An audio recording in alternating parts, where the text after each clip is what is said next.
It is the 17th of August, 2023. It is a Thursday. That means it is time for another AEW Dynamite review here on the MrWarrenHayes Show podcast. Hello, I'm Mr. Warren Hayes. Thank you for being here, whether it's on youtube.com/MrWarrenHayes, watching this on video, or listening to this on your favorite podcast application. I appreciate it tremendously. I thank you so much for allowing me into your ears. And you know, if you don't mind, a little like on YouTube and a little 5-star review on Apple Podcasts and a little 5-star rating on Spotify would help out a great deal. Just little tiny things that you can do to help me feel better about myself. No, I'm kidding. You know, my personality is not all that invested into this. I love pro wrestling, don't get me wrong. That's why I feel like I can talk about it with ease. Been watching it for a while on top of that. But, you know, it's not necessarily, you know, I'm not sinking my entire personality into it. And neither should you. Have interests. Enjoy. Have fun. But today, you know, we like to have fun with wrestling. But I don't know how much fun we're going to have today here on the review, as we will be talking about the August 16 edition of AEW of AEW Dynamite that took place at the Bridgestone Arena in Nashville, Tennessee. Now, maybe some of you are like rubbing your hands together and going, "Oh, Warren's going to bury the show."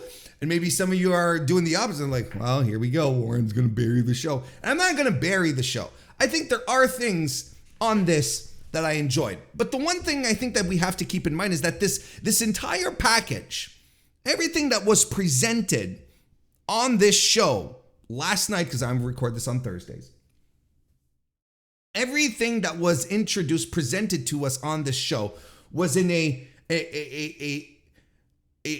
an incoherent, incoherent's not the right word. What's the word I'm looking for? Just a mess. How about that? It was just a mess. The presentation of Dynamite was a mess. And it goes from what's being put forth on television, like the talent, the segments, right down to the production. There's something right now happening on Dynamite which feels like those late 2019 Dynamites. And I'm going to credit Andrew Rich. I was chatting with fellow Voice of Wrestling contributor and host of the Music of the Mat podcast, which you should absolutely check out.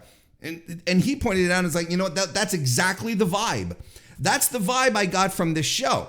You remember those late 2019 Dynamites where we were sort of all just sitting there going, what is happening here? What's going on? And then the new year flips over. Tony Khan sits everyone down in the room and says, okay, now this is how we're doing things, moving on. And then we had a strip of fantastic Dynamites right into the start of the pandemic. And now, look, Dynamites have always been hectic. They've always been, things happening at a breakneck pace. But you could always rally around some things. And the one thing you could always rally around was top quality, top-notch professional wrestling. Longtime listeners of mine, especially of these reviews here, will remember a period late 2022, early 2023, where I would sit here and week after week scream into this very microphone how spoiled we were to get such high quality matches, great wrestling programming for free on a weekly basis, heralding how great this show was. I have colleagues, at that time who were saying this is probably the greatest weekly wrestling television show ever produced in North America, and I had a tendency to agree with that. But I've been pointing out stuff for weeks, been low on some things, didn't care for Dynamite last week, and overall, my assessment here is that I didn't care for Dynamite this week either, and the more things are progressing, the more the annoying shit is taking over, And we're finding ourselves legitimately finding ourselves watching a program which feels like Monday Night Raw light. And I saw a lot of folks that I like, chums, acquaintances in some circumstances, but people that I chat with, that I respect, that were contorting themselves in circles to try and defend some of the shit that happened last night. And I don't know how they can manage that. Now, we're going to get this straight out of the way, just in case you're new here, just to make sure that I'm absolutely, and I don't mean that in a condescending way. This could be your first encounter with my opinions here. So, I've already hashed through this, but I'm going to cliff notes it. I have no problems with the matches being set up for Wembley. I have no issues at all. I am enjoying the card. I think this is going to be a fantastic wrestling card, and history is on my side when I say never doubt an AEW pay-per-view, no matter what the build is. My issue with Wembley will always be that they never made the show feel big and spectacular. Never made it feel like the big deal that it legitimately is. Unfabricated, organically, truly a big deal.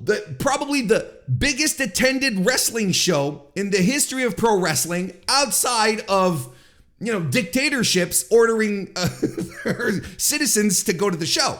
Outside of that. But I am not good. If you're coming here to expecting me to go, oh, this build is shit, I don't care. All these matches just thrown together, so many. I don't care either. Because we have even talked about this when it comes to Wembley. There will inevitably be matches happening at Wembley that are going to be setups for All Out. Wasn't Kenny Omega in a singles match? Because he will likely be in a singles match at All Out. This is Tony Khan's issue. I've got, if it was me, I wouldn't be doing back-to-back pay-per-views. That's just me. I don't know about you all, but that's just me. But there's inevitably going to be stuff here that is going to help set up matches for All Out the week after. It's inevitable at this point. I'm enjoying how this card looks. I like the matches. We're going to talk about some as we go along here, and we should go along because I've been talking about all of it. But my thoughts on Wembley are such, and they are immovable. And this is Tony Khan's MO. He believes in the late buys. He doesn't believe in the long-term stories, well, not the long-term stories, but the long builds for everything on the card. He just doesn't. Now, you can absolutely do both. You can, build your matches, quickly, last minute, 1 or 2 week builds. That's one thing, but you can also make your event feel like a big deal nonetheless. But there's just so much stuff to promote all the time on Dynamite, and you have 5 hours of programming in a week. Like, there is no reason, no observable reason for Wembley to not be the talk of the town. Because look, the vibe that I have from Wembley right now is that it's just another show. And wrestling fans everywhere should be excited for this. I am excited for the UK fans who are going to get a tremendous show. There's going to be 80,000 plus packed into an arena. This is it's fantastic. But I'm not seeing the excitement. I'm not seeing people getting out of their seats. I'm not seeing the effervescence from wrestling fans overall because it doesn't feel special. We're talking outside of the card and the build. The event doesn't feel special. WrestleMania every year feels special because WWE hammers you over the head with it, telling you year after year. Look, we're already promoting, because the ticket sales, the pre-sale happened, and we had how many weeks of packages that it was going to be in Philadelphia, right? And then when we get to the road to WrestleMania, even before the fucking road to WrestleMania, they're going to still be pelting us with WrestleMania ads. And then when we get 128 days left, 46 days left, that's all we're going to hear. And yes, at some point it gets annoying. And I think there is a balance between the two. And I think, as much as WWE overdoes it, AEW is at the complete other end of the spectrum where they completely underdelivered on that point. But this show feels like it feels like panic button has been slapped. We need to do things. We need to get some shit out there for this show. And now things are just coming together haphazardly, slapdash. This is not AEW at its greatest. This is an AEW where I feel on screen the backstage shit that is happening. And I talked about this on the podcast list this week when I was talking about CM Punk. And I was wrapping it up saying, I wrapped it up by saying, that there's a lot of fans who talk about, who cares what happens backstage? It's just CM Punk nonsense. And you're right to a degree, because if it's just Ryan Nemeth being blocked and not being able to show up, that's one thing. But when the backstage shenanigans impact directly what you're watching on television, then you can't just sit around and be like, no, and ignore everything. No, see no evil, hear no evil, see no evil. Well, I'm fine. So whatever is happening at Dynamite, and we've heard rumors, we've heard tales, we've heard stories, and I've heard stuff as well. The tons of people involved in the production of an AEW Dynamite per week, where it's no longer Tony Khan in complete control of everything, where everyone has something to say in everyone's programs and their stuff just all over the place, and that the chaos of Dynamite as opposed to the coolness of Collision. We keep hearing all that. If the chaos is contained backstage and I can enjoy a program regardless of what's going on backstage, that's one thing. But now I'm feeling the chaos. I'm feeling the disorganization.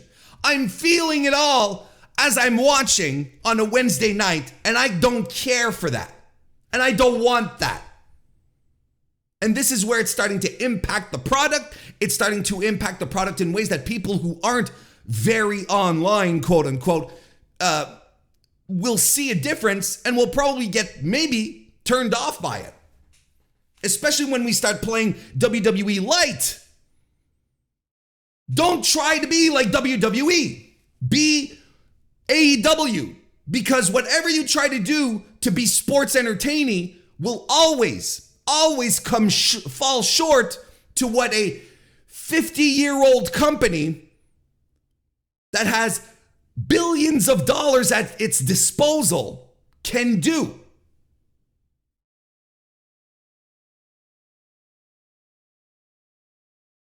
Let's get into it. 3,392 people were in attendance, according to WrestleTix as of today, Thursday, August 17, for a setup of 4,282. This is typical. We're in the usual averages here. The match started off with the AEW International title. Orange Cassidy successfully retained against Wheeler Yuta. I always like that we can go back to this feud. That there's always this animosity between the two. And the day that Wheeler Yuta does get his win And Orange Cassidy is going to be a big deal because he just can't quite get over that hump yet. I thought this was good, a good match, but not as good as their match from, I think it was February. Wasn't it February? Which was really good. They go aggressive on each other, and they're really selling, and when I say they, I mean commentary, they're really selling the idea of Cassidy being really hurt because he's always on TV. He did take a break last week, but being always on TV, always wrestling, Wheeler's using all of these weaknesses to his advantage, the neck, the orange punch hand. Orange Cassidy lands a Death Rider because the BCC are eventually pop out during this match. So he lands one just to stick it to Mox, and Mox goes, all right, it wasn't bad. And Cassidy avoids Wheeler's seatbelt and rolls him up for the win. After the match, the Blackpool Combat Club, of course, hit the ring and beat down on Orange, and the Best Friends come out to sort of make the save, but it doesn't quite work out. Then the Lucha Brothers come out, and then finally Eddie Kingston, fresh off of his G1 excursion, revitalized, re-energized, hits the ring and challenges the Blackpool Combat Club and whoever they can bring together for a match at Wembley against himself, the Best Friends, and the Lucha Brothers for a Stadium Stampede match. Now, first of all, as far as who will be a part of Moxley's crew for the Stadium Stampede match, for all intents and purposes, we know there's going to be some New Japan guys who are going to be in town because some of them are booked for the Rev Pro anniversary show. So that's one thing. So you could immediately think that he's going to go back to Shota Umino, even though, these are heels, it doesn't matter. All this doesn't matter. So, maybe Mox is going to get his other kid a shot here. Will El Desperado be in town? Despy and Mox are in on it. Like, I don't know what's going to happen here.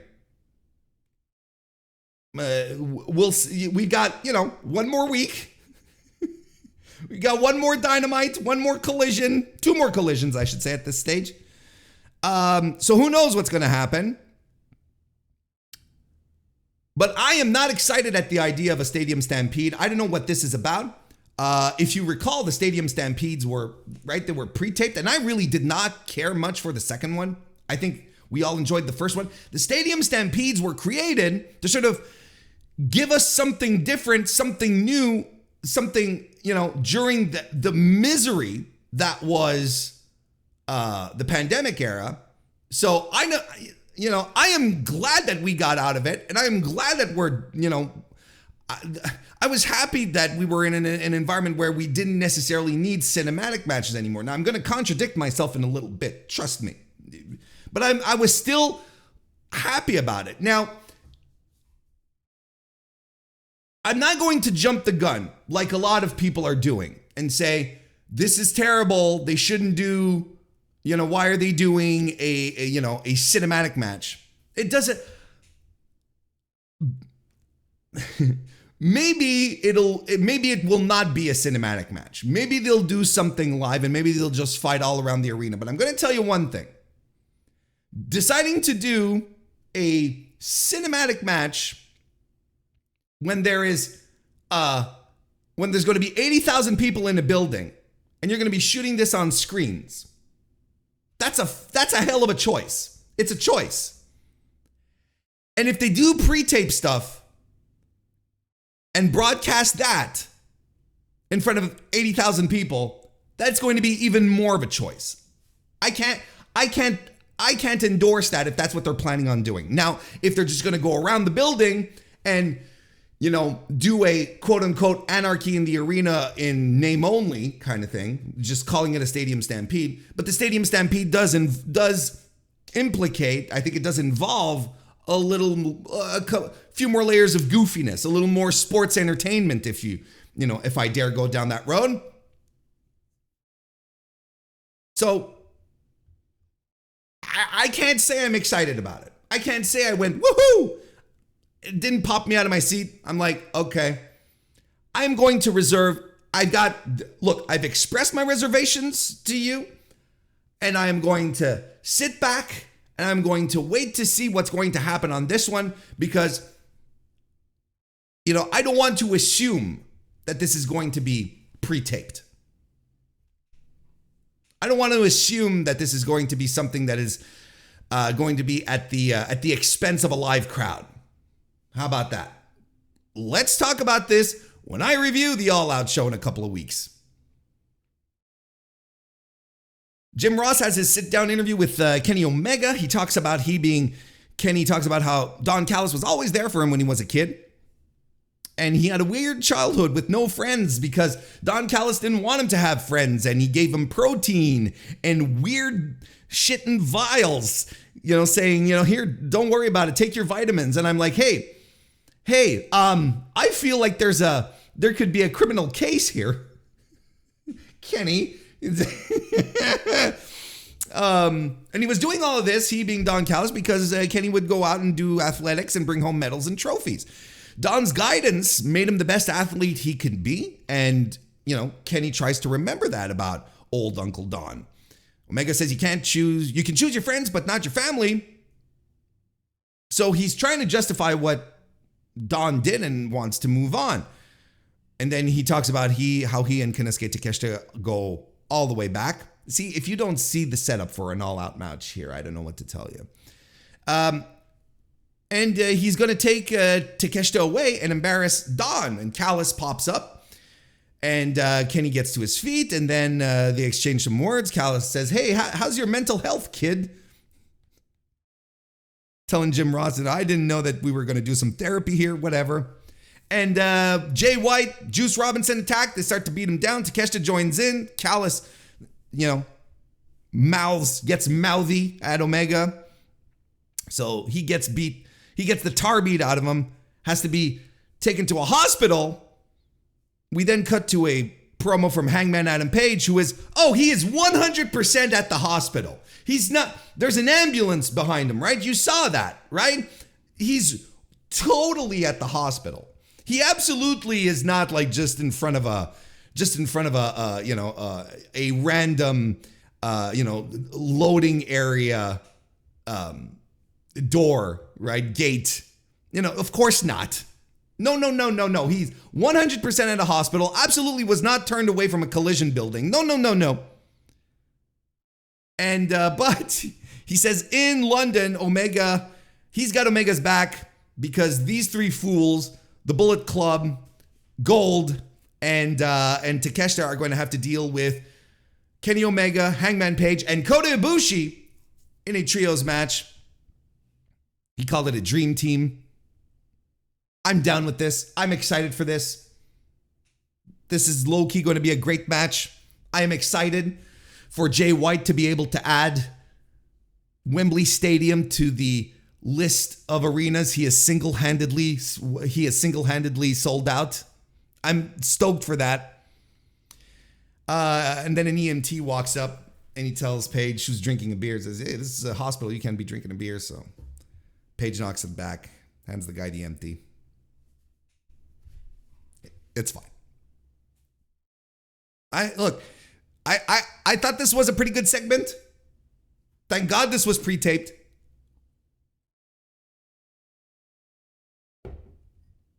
Don Callis then is in the ring and he says, hey, you want to talk about bitch asses or whatever? That's not what he said. He said, let's continue on. He said he brings Chris Jericho down to the ring. Chris Jericho, of course, is there to give Callis his answers to whether or not he's joining the Don Callis family. And despite the fact that Jericho says to him, Jericho creates factions, he doesn't join them, he accepts Don's invitation, saying, it's time for me to be selfish, work with someone I know. And Callis seems surprised. And then he's like, hey, let's go hit the town then. Jericho's like, well, hang on, look, you have a thing over here. You have a whole setup. You have a painting, obviously, that's unrevealed. Why don't we go take a look at that? And Don's like, no, never mind that, kid. Let's go. Let's keep going. But Chris insists, takes the cover off, and it is a painting of Don Callis brandishing the beheaded cranium of Chris Jericho. He's holding Chris Jericho's severed head in his hand on the painting. Callis plays dumb. He's like, I don't know what this is about. Oh my goodness, there was a confusion here. Artists, what are you going to do? And Jericho insists that Callis tells the truth. Says, you're a scumbag. So for once in your life, tell me the truth. Callis admits that he's right. He didn't think he's been lying to him. He didn't think in a million years that Jericho would say yes. So he had this prepared, and it's not. But he never thought Jericho would accept, not because it wasn't a great opportunity, but because Jericho has a massive ego. It's always been about Jericho. In a business full of egomaniacs, he's the biggest, calls him a narcissist, and he doesn't deserve to be a part of the Don Callis family. Jericho calls him a low-life, warm piece of trash asshole. Callis slaps him across the face. Jericho attacks him. Kensuke Takeshita tries to enter the ring, but eats a boot to the face. But then out of nowhere, Will Ospreay appears to take Jericho out with a hidden blade, which we didn't really see because production missed it.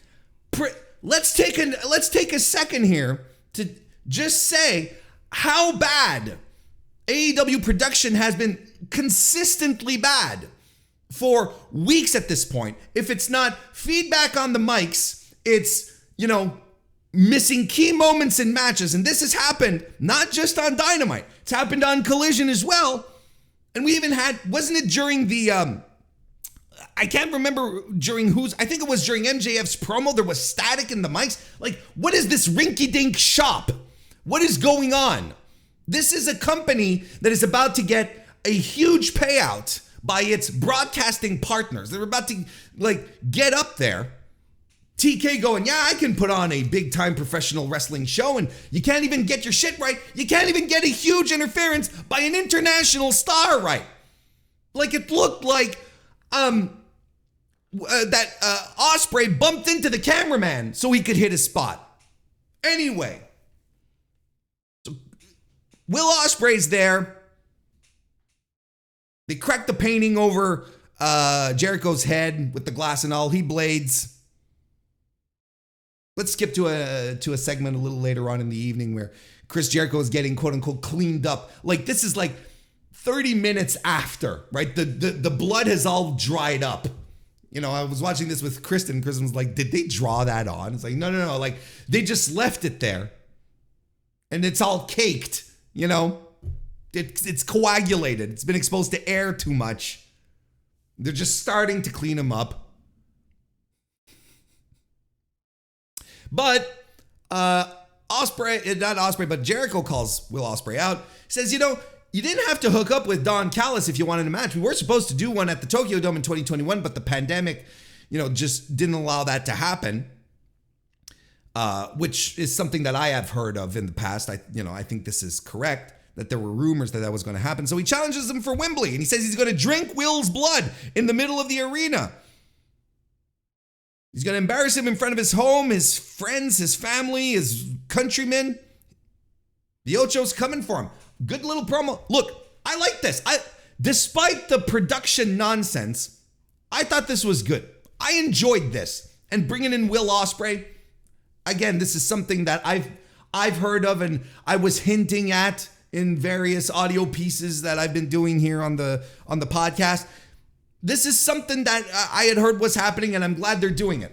Now, I've seen a fair amount of people going, this is a terrible match. Why are they doing this? And I don't know what planet these people are living on, outside of maybe letting their personal feelings about Will Ospreay and Chris Jericho get in the way. Look, they're divisive. People, there are large organized contingents of people who are very anti-Jericho for his political beliefs and so on and so forth. And that's, I can't argue that. That's fair. There are people who hate Ospreay for multiple reasons, for his, I've never seen a guy who's never done anything wrong in speaking out get shit on so hard, but, he's been accused of falsehoods that have all been disproved as well. And look, we're not going to get into that, but there's still a lot of people who cannot stand the guy. But this is a big match, and I don't know what to tell you. This is a huge match. And if you do not think for a second that this match is not going to be bare minimum, is not going to rule, you have not been watching Will Ospreay. Will Ospreay can get a fantastic match out of it. I legitimately believe Will Ospreay could get a 3 3/4 star match out of me.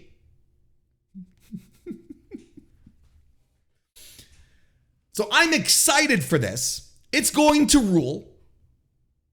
And I can't blame, look, I can't get in the way of anyone who have very firm beliefs about these people and how they act and how they are. And I can't change that. You know, if you want pro wrestling analysis from me, if you want to look at this through the lens of what are these people capable of? What do they do in the ring? What is their position as star? These are two massive superstars. Chris Jericho is still 100% capable of quote unquote going still at his age. And Will Ospreay is the greatest wrestler on planet Earth right now. And this is, you know, I don't think I'm using hyperbole here. This is a big time match. This is a big time match for this show. The only question I have here moving forward is Ospreay really going to be heel? Is he really going to be considered the heel in the UK? He's going to be coming in with his IWGP UK championship. That's the only thing I'm questioning here. But I'm excited for this match. This is a good match. We get a Jack Perry pre-tape. He's calling himself Mr. Wednesday Night now after defeating Rob Van Dam. And he says next week he's going to retire the FTW title. Alrighty. Darby Allin and Nick Wayne have their match against the Gates of Agony. They won it, by the way. The Gates attack our Pacific Northwest boys here during the entrances. And they beat the shit out of the babyfaces here. Nick Wayne specifically. He's babyface and Apero for most of this match. And the end comes with a stereo moonsault coffin drop from both Wayne and Allin, respectively. Strickland and Fox came out to watch this match, by the way, it was fine. It was, look, here's something that you need to know about Dynamite last night in case you didn't know. Only one match punched through the 10-minute mark. And that should tell you a lot about what happened, what kind of things were going on. There's only one match that went past the 10-minute mark last night. No, that's not exactly right. One barely scraped by. There were two. But look, this match was fine. If we're coming back to the Gates of Agony, Darby Allin, Nick Wayne match. But I thought this was my least favorite Gates of Agony match in a while. Because I've been extremely high on these dudes.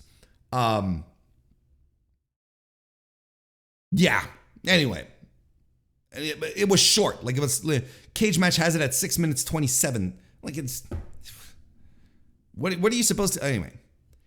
After the match, though, Sting appears on screen. And he tells Strickland, who's, out there watching the match, he says he's directing movies too now. And he's channeling Joker Sting here. He's even doing the facials. He's got a little red here, little tinges of red on. He had some last time he came to the ring, too, when he chased Strickland away. And now he says his leading man is Prince Nana, who's sitting right next to him on a couch. Nana's confused, so am I. And he's asking why Sting wanted to see him. And Sting says they're having a pay-per-view in 9 days, and Nana corrects him, and there's 11 days. And then Sting, it's going to be showtime. Nana flees. I don't know what all of this was about. Like, don't get me wrong. Joker Sting is fine, and I think, if we're gonna, if this is the tail end of Sting's career, and we want to revisit different eras of Sting, sure, let's go in with the Joker Sting. There's more than enough, memories associated with that, but I don't know what this segment. I don't know what this was. I just don't know what it was. On one hand, I'm like, it's Joker Sting. Look at him. He's being goofy. But I don't know what this was about. Nana fled. I don't know what this was about. MJF and Adam Cole have a pre-tape. What am I saying? It's one of their skits at an Outback Steakhouse. And they do the most tired and unoriginal and uninteresting Australian jokes. Folks, this was terrible. This was bad. I don't think this was funny in the least.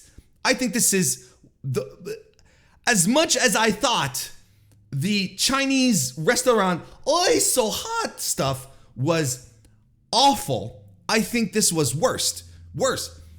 Listen to the jokes they're pulling out here. The kind of jokes that I am sure Australians don't even get mad about anymore. You know, we're Crocodile Dundee. We're in 2023, folks. Crocodile Dundee. We're doing jokes about kangaroos. We're doing crikey jokes. This is probably the kind of shit that Australians look at and like, hey, get some new material. All right. This is tired. You know, I was expecting the didgeridoos at some point. I really was. A boomerang joke. You know, this is the kind of stuff that you know, when we heard what they wanted to do with Shane Haste, everyone was like, "Oh, what are they doing? Stereotypes and so on." And now they're doing it here, and there's a lot of people going, "Bravo, this is comedy gold." Where I'm like, this is dumb.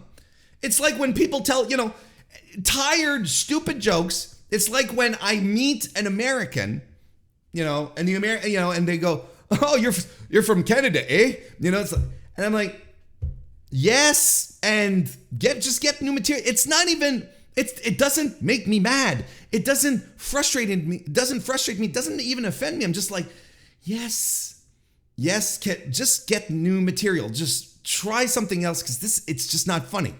I'm not even offended by it. I'm not going to talk for Australians. I'm just saying, if I'm Australian and I'm watching this, I'm not offended. I'm just like, Christ, can't we just move on? Just new material. Be funny. This was not funny. There was nothing funny about this. And I don't understand people who found this funny. I honestly don't. And I know there's a lot of you who hang out in the Discord and who I chat with. And I don't understand. I thought this was not offensive. It's not even a question of that. I thought this was boring. These are all jokes I've seen and heard before. And it was cringeworthy. The Outback stuff. Yeah, my God. 2023 and we're doing bloomin' onion jokes. What is this?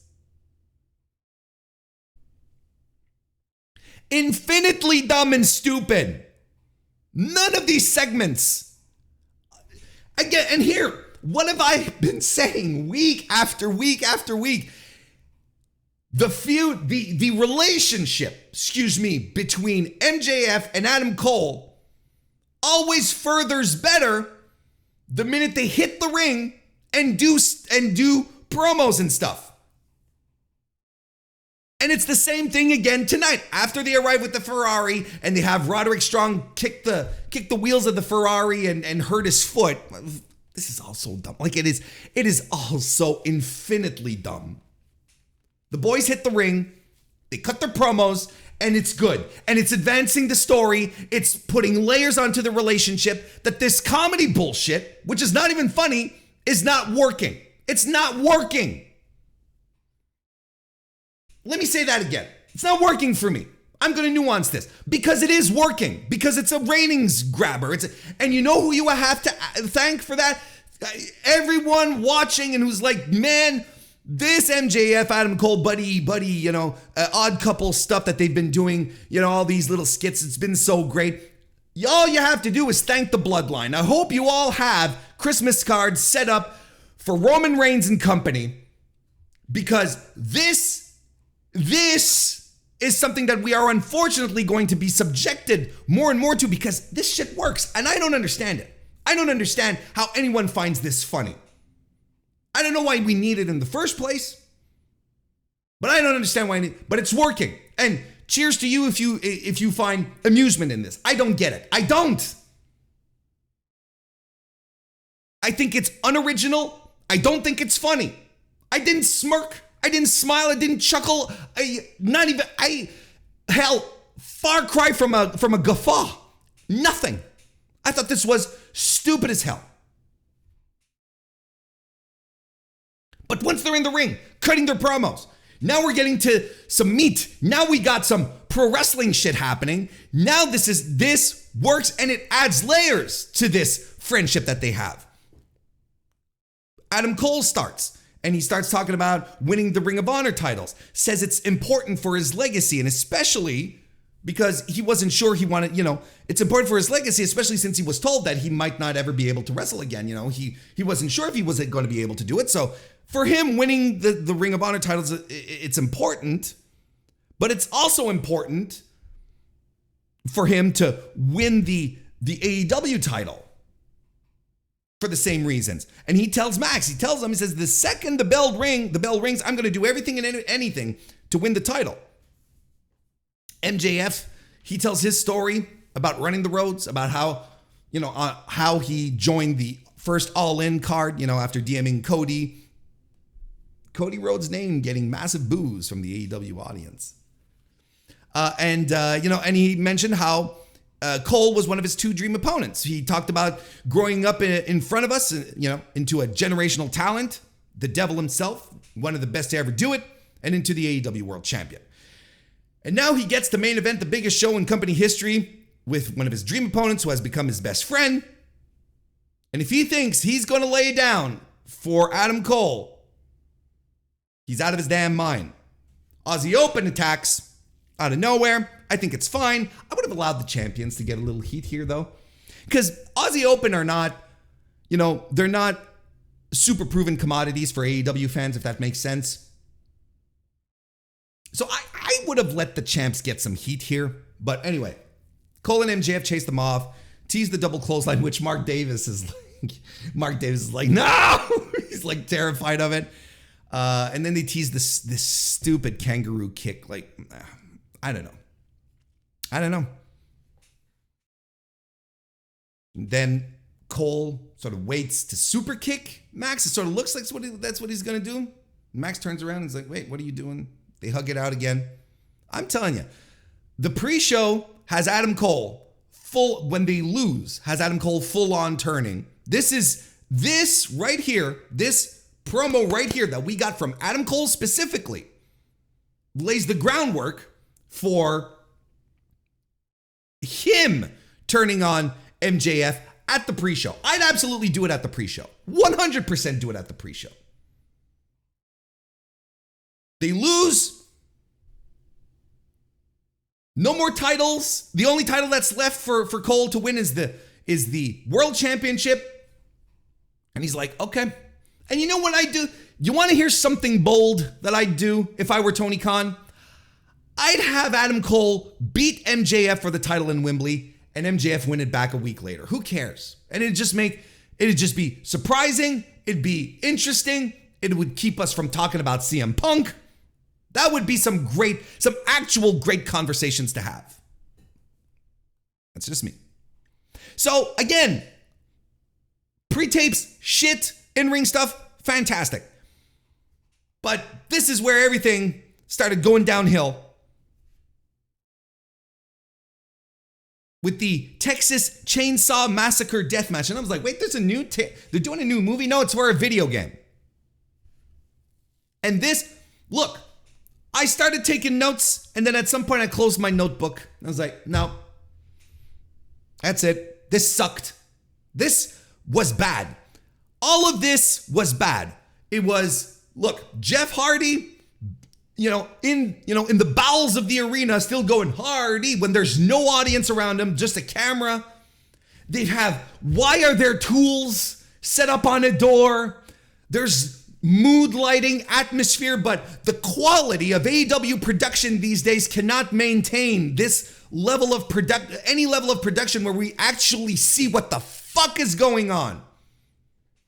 And then the attacks start, and then everyone jumps in, right?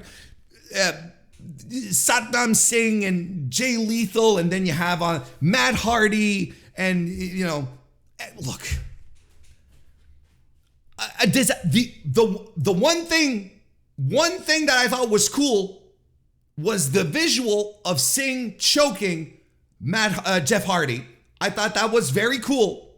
Well shot. Everything else, complete disaster. Poorly lit, a mess, confusing, Production was awful. You know what I told you earlier? I was going to contradict myself when it comes to talking about cinematic matches. I thought this was going to be a cinematic match. And I was already going to... But this is my thought process. I sincerely thought this was going to be a cinematic. I was like, well, look, they want to promote the video game. Okay. Jeff Jarrett and Jeff Hardy might as well be a cinematic where they can hide everything. They can hide all the weaknesses and focus on just delivering a dumbass, silly story in the last 5 minutes, and we'll never speak of it again. But this was terrible. They decided to do this live. Jeff Hardy, I don't know if he just seemed not there. He seemed, everything was soft. Everything looked like it required tons of effort. And then, Jarrett doing whatever he can. And then all the people around it. This sucked. This was embarrassing. And everyone involved in it should feel bad. This is the kind of shit where if someone were to walk in with me watching this, I'd be like, and I'd probably switch the channel. Because I felt embarrassed watching that. And then there's discussions going around talking about, well, what was worse? Was it this or the WWE zombie match or the pitch black match? Like, who cares? Why are we trying to, squeeze the good out of the dirt worse shit? Are you trying to make yourself feel better? Because this is your favorite promotion and you're trying to, well, it wasn't so bad because, the zombies this and the pitch black that. This was bad. Don't try to make yourself feel better. If you enjoyed it, just, okay, set up a little, give yourself a little pat on the back. It's like, you know what? I didn't think this was so bad. Good for you. But objectively, this was a terrible segment. A terrible match, and it sucked the energy out of the crowd. This audience did not recover for the finals, for the rest of this for the rest of this card.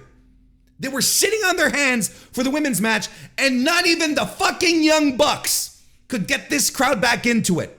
This murdered. There was a chainsaw massacre.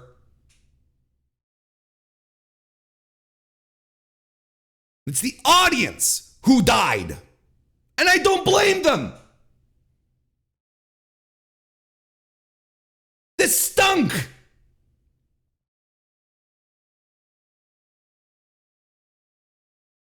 Again, there's an entire promotion that exists where you can watch this kind of shit on a weekly basis.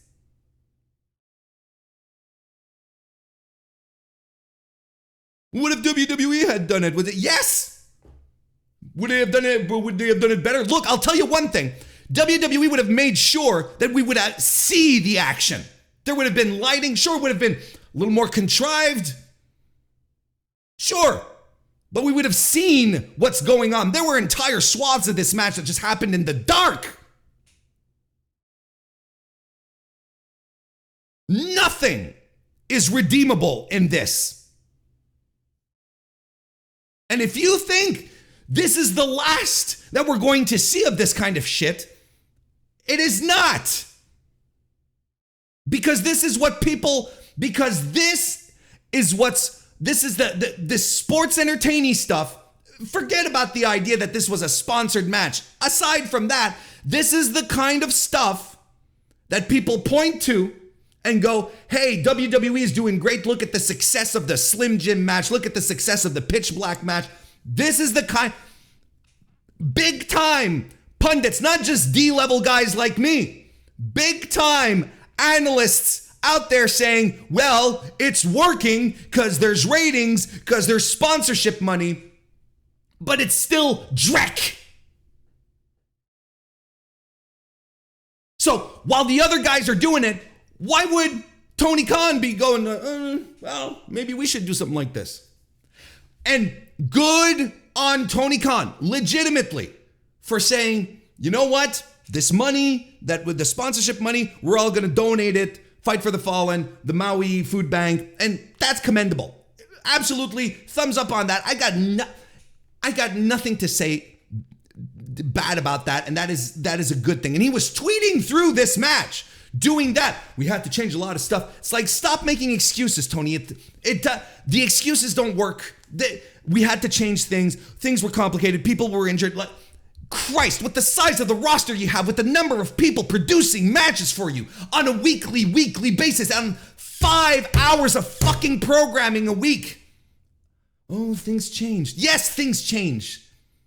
It's not an excuse for this kind of just terribly, poorly thought out garbage like this. And you know what? Here's the thing. You can absolutely commend the act on one hand, and then on the other hand, completely bury the act. The intent and the result is great, but the act itself, trash. I don't have to mitigate how I feel about the match because it was for a good cause. The good cause is getting its due here, and that is a tremendous thing for AEW to do. I've got no qualms with it, but as a person sitting down to watch a thing, this sucked.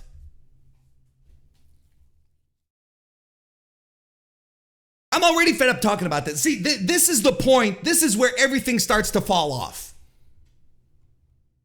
I would argue, if it wasn't for the good promo, in-ring promo segment between MJF and Cole, I'd say it was at the vignette that everything started to fall off. But this entire show was a mess.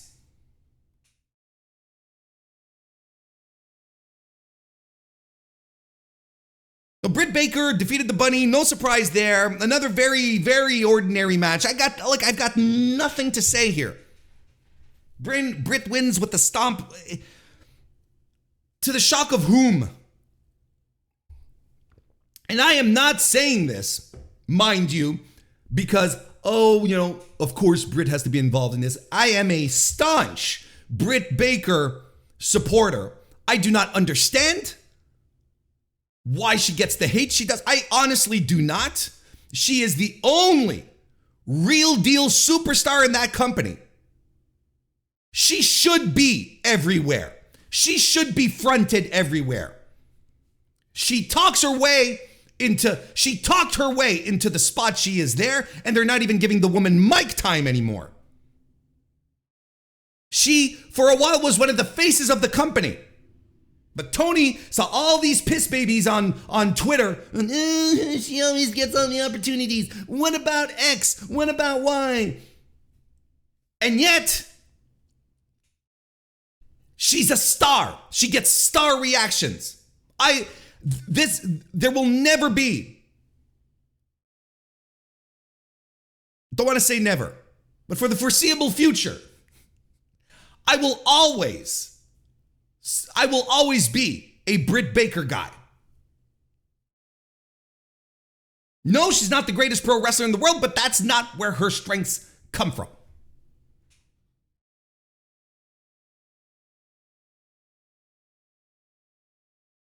The Acclaimed come out to have a squash match. The lights go out before anything really happens, and the House of Black appear, and they've taken out the Acclaimed, and they steal Billy Gunn's boots. I guess, the House of Black need better salaries if what they need to do is steal other people's gear. I think they need a raise.